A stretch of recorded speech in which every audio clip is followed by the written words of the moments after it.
Namaste, Ram Ram Sitaram, in the tradition of our ancestors. It is May 29th, 2021, and today I want to read from the life and teachings of Pandit Siewdath Maharaj, popularly known as Guruji. I believe it was his son that wrote this little synopsis here for me, which I'm going to read. Pandit Siewdath Maharaj was born on Saturday, 16th October 1916. His father, Sitaram Maharaj, and his mother came from Jalundhar Nagar in India as indentured laborers to the Esperanza estate. At the age of 5, his parents moved to the Tortuga Cocoa estate. Baba attended the Tortuga EC school. Many attempts were made to convert him, but to no avail, as his faith and religion were firmly rooted in the religion and way of life of his parents, Sanatan Dharma. In the year 1927, his parents returned to the Esperanza estate, where his schooling continued at the Esperanza Presbyterian School. Due to ill health of his father, he was forced to quit school at the tender age of 14 and to begin his early recruitment as a laborer in the Gordon Sugar Estate for a daily wage of 24 cents, and was later promoted as driver and cane weigher. In the year 1932, at the age of 20, he married his beautiful wife, Subhagya, the daughter of Mr. and Mrs. Ram Logan Maharaj of Felicity. Through this union, 3 sons and 3 daughters were born. Baba's marriage to Subhagya lasted 45 years until she breathed her last on March 29, 1981. For spiritual quest for realizing the supreme reality and awakening of inner consciousness brought him in contact with spiritual masters and personalities throughout the world. Baba traveled to many countries, most of the Caribbean islands, Guyana, Suriname, Canada, USA, and India. In India, he visited such places as the lofty Himalayas, the holy Ganga, Haridwar, Rishikesh, Lakshman Jhula, Bombay, Kashmir, Agra, and other religious places. In the year 1987, at the age of 71 years, he was officially ordained as the Deputy Dharmacharya of Trinidad and Tobago at a special function of the Sanatan Dharma Mahasabha. Baba was instrumental in the building of many temples and organizing Chautal and Ramayana goals, some of which he took abroad. Today, Baba has become almost a legendary spiritual healer. Irrespective of age, sex, religious affiliation in society, people from far and near came to experience the miracles of faith healing. Baba has been involved for many years in social, cultural, and religious work, for which recently he was awarded the Hummingbird Gold Medal by the government of Trinidad and Tobago, and has been the leading force in the formation of the present, that's the Dao Village Ram Leela and Cultural Organization, and still the spiritual leader of this organization. That's the famous Ram Leela group in Dao Village, California, Trinidad. And ladies and gentlemen, today the DRCO is pleased to honor Baba for the honorable contribution he has made socially, morally, and spiritually to the DRCO and the country at large. May the good Lord, Sri Ram, shower his choicest blessings upon you, Baba, give you health and strength to continue your good work. So this writing actually came from the Dao Village Ram Leela group, and they were honoring Baba at that function. Now, this book on the life and teachings of Pandit Siewdath Maharaj of Esperanza Village, California, Trinidad and Tobago, West Indies. This book was published for his 77th birth anniversary celebrations and published in 1993.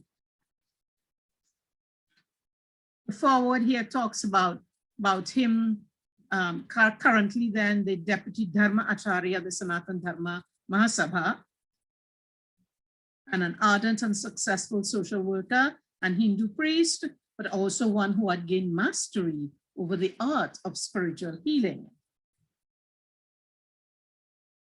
So he was a very well-known religious figure in Trinidad and Tobago. His achievements and determination to walk the path of Dharma and to lead his devotees and others along the path of righteousness is only a part of the greater cosmic vision which Parabrahma, Parameshwar, had carved out for Pandit Siewdath Maharaj, Baba, as a guru. So this little bit of writing here introduces him. And that introduction was done by Dr.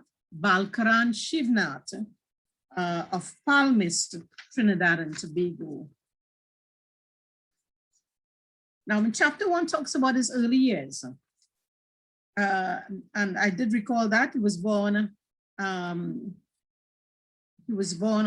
Saturday, 16th October 1916 at Esperanza Village, Caroni.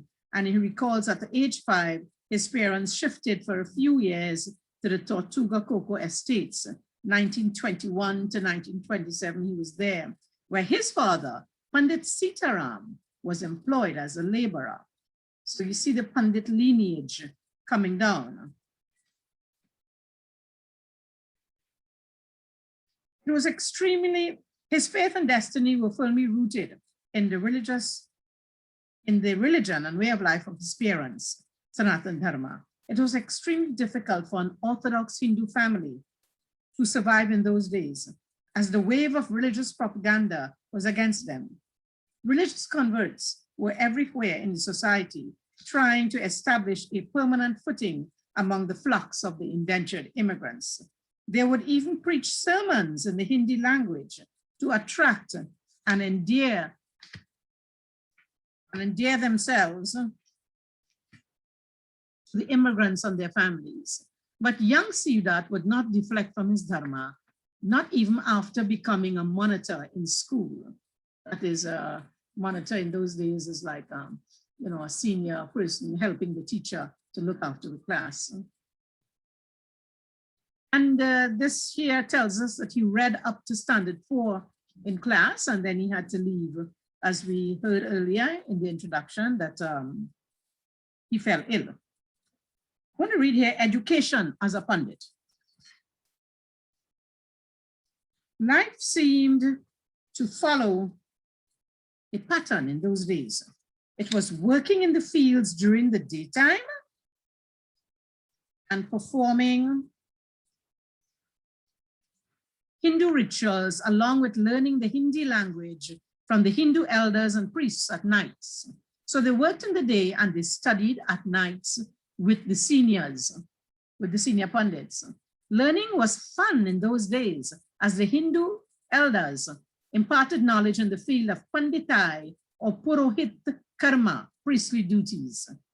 So they were taught through the oral tradition how to perform the task of the Purohitya, of the Pandit. The duties of a Hindu priest in the Caribbean setting are varied and multiple. He's spiritual guide or preceptor, guru, the astrologer, the social worker, counselor, peacemaker, community consultant, and spiritual healer, once he attains the higher realms of spirituality. So, end of quote there. And this is the role of the Pandit, multiple roles, unlike what obtains in India, where they are specialists in one reading astrology, one performing rituals, and one given spiritual teachings and so on. But here in Trinidad, in the Caribbean, it's a combination of all the roles. Among the names, and I quote here, among the names featured prominently in Baba's learning of the various scriptures, conducting of religious rites, and learning of the Hindi and Sanskrit languages are those of the late Pandit Rampasad Maharaj of Montrose, Chaguanas, and the late Pandit Bikram, alias Bhikkhu Pandit of Windsor Park. In the year 1932, at the age of 16 years, Baba was officially ordained as a practicing Hindu priest through the ceremony of the Yajñopavit Sanskar. For Baba, this responsibility of being a Hindu priest meant elevating not only oneself, but the entire Hindu community. It was a task that had to be done, and there were limited resources with which to achieve this most important objective. Nonetheless, keeping close contact with the elders and practicing reading of various scriptures were the keys to self-confidence and self-esteem in the process of building an enlightened Hindu community, end of quote. So you note the two things here pointed out to keep this, to acquire this knowledge and to live the life. It was keeping close contact with the elders. So we learned through the elders and of practicing to read, the various scriptures.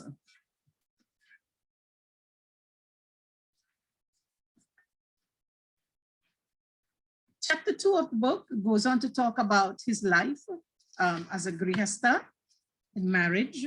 And the quote, on March 10th, 1936, Baba, aged 20 years, was married to Saubhagya, daughter of Pandit Ramlogan Maharaj of Felicity Chaguanas.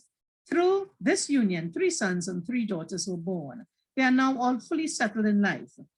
And the sons are following the footsteps of their father, all being practicing Hindu priests, end of quote. And you notice the lineage of the Pandits, how they learn it from their father and they pass it on to the sons.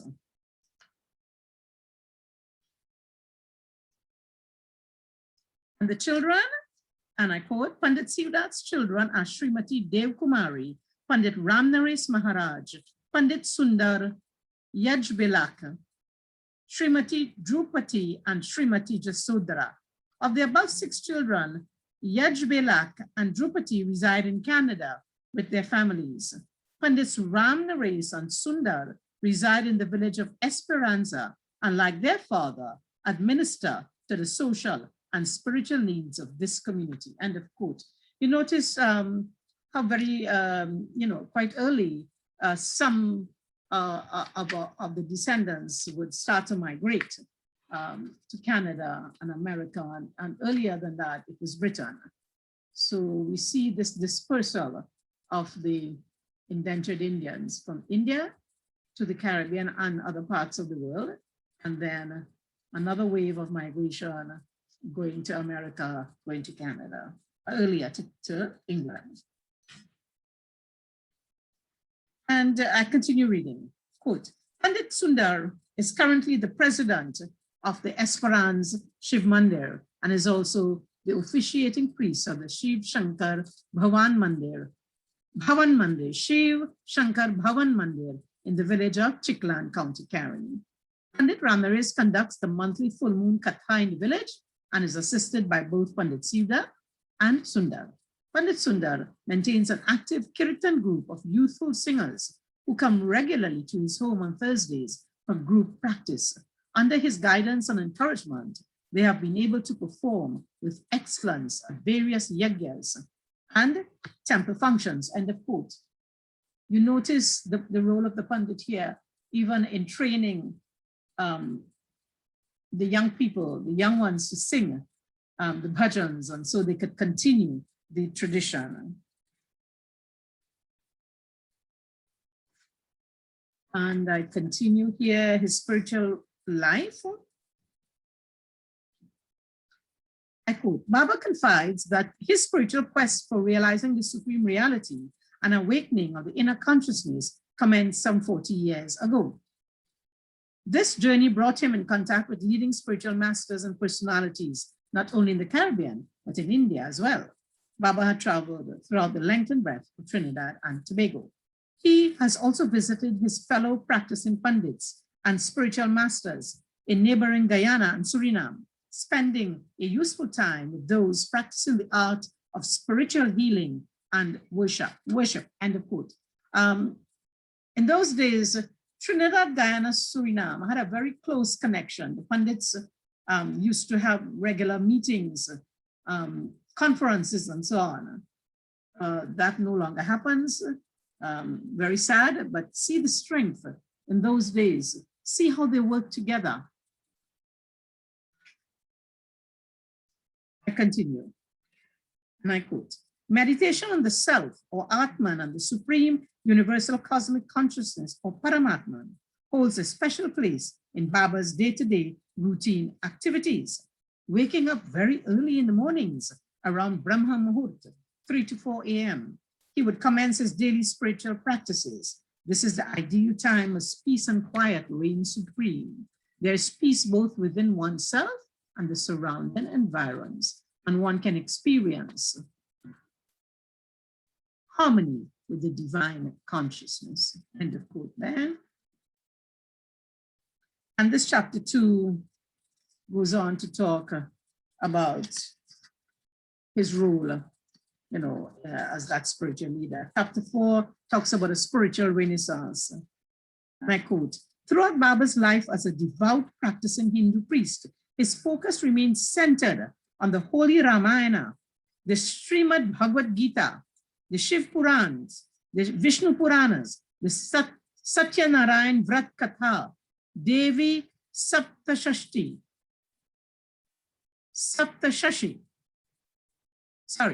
Devi Saptashi, and other religious scriptures that seek to give one spiritual wisdom. Notice the variety of texts. End of quote. Notice the variety of texts.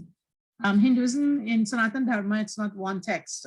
We have the revealed text of the Vedas, and then we have commentaries by learned people, by seers, and so on throughout. And the higher truths are told in different styles of writing. Like the Ramayana is an epic poem style, Puranic style, using storytelling to convey very high philosophical thoughts. So look at the texts that they were focused on. The Holy Ramayana, that's the Ramcharitmanas, the Srimad Bhagavad Gita, the Shiv Puran, the Vishnu Puran, Satya Narayan Vrat Katha, Devi Saptashi, and they had other scriptures that they read. He is, and I quote here, he has also read the Holy Bible, the Holy Quran, and kept himself informed and attuned to the current needs of our multi-religious society. Baba feels that Hindus should not be converted to other religions. They should seek to experience the one truth in their own Hindu Dharma.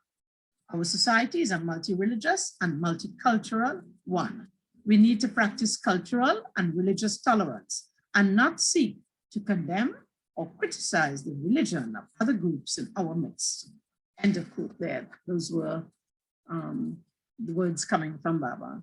And a little bit here on the annual Ram Leela drama. Well, it's Leela, page 29 of the book, and I quote, the story of the Holy Ramayana will forever be told all over the world, so says Sant Tulsidas. Baba's experiences with Ram Leela dates back to the early 1940s. For 5 years, Baba would alternately play the roles of Rama, Lakshman, and Bharat. Then from the age of 25 years to this date, he continues to guide the various groups he assembled and delights in the great enthusiasm unleashed by the Hindu youths in the performance of their various roles in this great annual celebrations. The Dao Village Ram Leela Committee has entered the 113th year of its celebration, while that of the Esperanza group is only a few years old.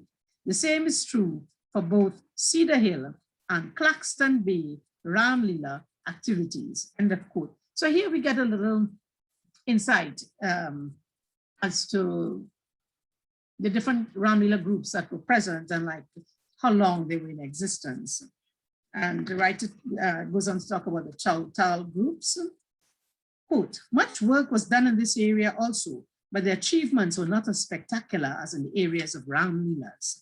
Chautal groups were established at temples in California, Macaulay, Claxton Bay, and Esperanza.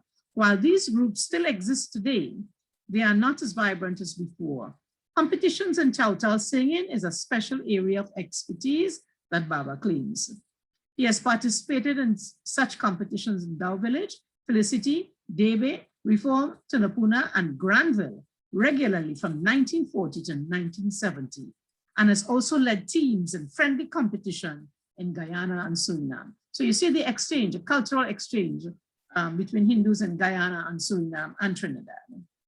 And then the writer goes on to talk about yagyas. And I quote, once the temple groups were established and their roles defined, they would often seek advice from Baba on the dates and times for special activities as yagyas. Baba served as the officiating Vyasji at these yagyas as per the requests of the temple committees. Yagyas were also conducted in the cities of Toronto, Montreal, Tobago, Guyana, and Suriname. Several requests still come in for further programs, both at home and abroad. But due to constraints of time and health, at this age of 77 years, all requests cannot be fully serviced. So we see Baba kind of reducing his travels to continue propagating Sanatana Dharma and confining himself to the field in Trinidad and Tobago. Chapter 5 talks about him as Deputy Dharma Acharya, and I quote, in the year 1987, Pandit Siewdath Maharaj, aged 71 years, was officially ordained as the Deputy Dharma Acharya of Trinidad and Tobago at a special function of the Sanatana Dharma Mahasabha. This meant more responsibilities at the national level. Organizing work of the Hindu community at this level was done through the Hindu weekly religious programs like Dharamvani, featured on radio NBS 610, Radio Trinidad, and also on Trinidad and Tobago television, on special programs and events of the Hindu calendar. These and other programs were coordinated by the Secretary General of the Sanatana Dharma Mahasabha. In the years 1989 and 1990, Baba devoted his energies in visiting various Mahasabha primary and secondary schools, along with Dharma Acharya, Pandit Krishna Maharaj of Kerala. While at these schools, special interviews were conducted and appropriate spiritual advice and instructions imparted to students, teachers, and principals alike. And of course, I go on to the planting of sacred trees. Quote, trees are very helpful to both man and the environment, especially trees that are used for religious and medicinal purposes. It is never good to cut a bearing tree, but it is always wise to plant such trees. With such philosophy in mind, Baba, in the year 1987, planted the lawns of the Mahasabha with the holy people, neem, clove, katahar, and bale trees. This will also ensure that trees and leaves will always be available for worship, rituals, and pujas. Much of the environmental chaos is due to man's indiscriminate use and abuse of trees. All should endeavor to plant fruit trees every year in open spaces, in their yards and parks, end of quote. Note here the Hindu commitment to planting trees, the relationship with the environment, the Hindu, the Atman, the Paramatman, this Prakriti, this creation, and there is this relationship where, and here is pointing out to put planting trees, protecting the environment. And it goes on there to talk about Hindi classes. They also taught Hindi in those days. The Pandits had their hands filled. They did a variety of roles, teaching Hindi, for example. And chapter 6, he talks about the influence of holy men. And here I quote, Sadhu Besai, who came from India and lived in Esperanza for 60 years, was a man of great spiritual wisdom and a source of learning and profound influence on Baba himself. Also by association with Pandit Doon of Las Lomas, Baba was also to master the art of spiritual healing. Baba's own guru, Pandit Radha Krishna, also exercised healing influences on his life. Other healers with whom Baba made contacts were Pandit Daulat Ram Chaube of Guyana and Pandits Prag and Radha Krishna, the Dharma Acharya of Suriname. All worked towards the betterment of suffering humanity and improving man's spiritual awareness. Baba confides that it was through the grace of Sadhu Besai that much of the arts of healing the sick spiritually was imparted to him, end of quote. And then he goes on to talk about traveling abroad, different places, and his years with the Sanatan Dharma Mahasabha. I quote, in 1952, Baba accepted the post of the secretary of the Pandits Parishad, a post he kept for 2 years. After relinquishing this post, he remained a member of the executive body. He has the honor of serving the executive body under the distinguished presidency of the late Sri Pandit Siewdath Maharaj. It was during this tenure that Baba, along with others, contributed to the formulation of a certified course for the training of Hindu priests. In recognition of their efforts, Baba and other senior Pandits were also awarded the honor of Dharma Ratna, or gem of dedication to duty. Successful Pandits are ordained by the Dharma Acharya, President and Secretary of the Mahasabha, respectively, end of quote. So here we see Hindus beginning to organize themselves to formally teach the Pandits, to formally train them. Now, a lot of this is done through the oral tradition.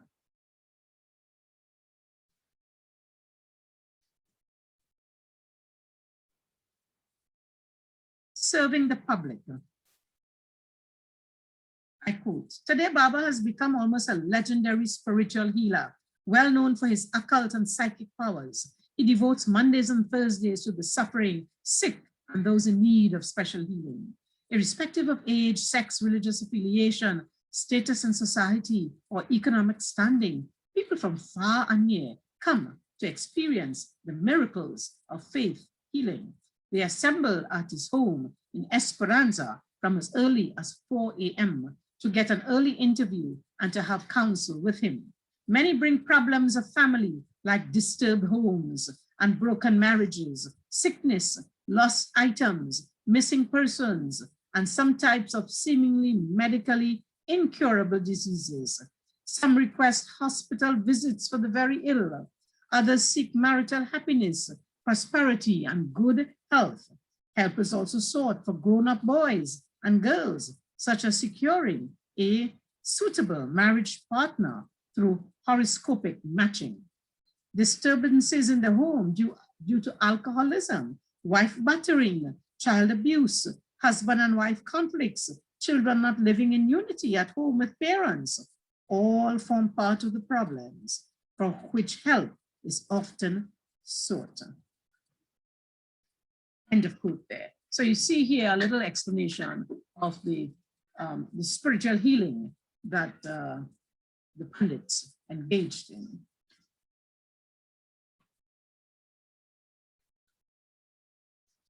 And the rest of the book, he's given advice to, premarital Hindu couples, to youths, Hindu youths of the nation, to married couples, parents, advice to teachers, advice to live a dharmic life, advice to live a social life, advice to cultural groups, advice for the nation, and so on. And the book goes on, chapter 8, he has special mantras and so on for worship. And chapter 9, he has some bhajans, special bhajans that he has chosen. And I see here in the book, the Railway Road Festival Committee had given him an award of appreciation in the realm of religion. But I can't quite see the year because it's a little bit, it's quite faded.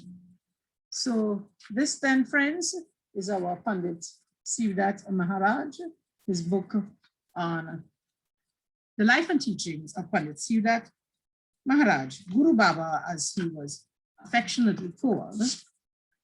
And this book was released on his 77th birth anniversary celebrations. And the foreword was given by Dr. Balkaran Shivnath, a palmist in Trinidad. So with that, we honor the ancestors and we thank them this time of Indian Arrival Month, when we remember those that came earlier, the ancestors, the struggles that they went through to achieve and to pass on the traditions to the younger ones, to teach them education. As you would see throughout, education was the highest goal that they would put before their children, to become educated, to aspire to move up socially in society. And they were not against traveling abroad and so on to better themselves. And we see here, the kinds of problems that Hindus had and continue to have with the conversion thrust that targets Hindus around the world, actually, and especially poor people. Africa, India, wherever poor people are, and they are free to go in. For example, you couldn't go into China and do that. So here in places, this part of the free world, you find that we become targets easily. So with those words, I encourage you to upkeep the dharma. Your dharma is your duties according to your stage in life, your duties according to your own swabhav, your own disposition, whether you are a learned person in the realm of what we would call the Brahmin, the teacher of knowledge, acquiring knowledge and teaching it, or whether you were the Kshatriya, those involved in politics, Kshatriyas, soldiers, and so on, defending society. The Vaishyas, those who are generating wealth and distributing wealth, or whether we were Shudras, meaning more of unskilled labor, but more in the service and in the service industry, those who serve others. So wherever we find ourselves, be happy in your own swabhav, who and what you are, achieve, according to your means, always on the path of dharma, what is right as per dharma, and the guru and the acharyas and so on help us in determining these when we are confused. And with that, I say, in the tradition of the ancestors, Ram Ram, Sita Ram, and Namaste. Oh.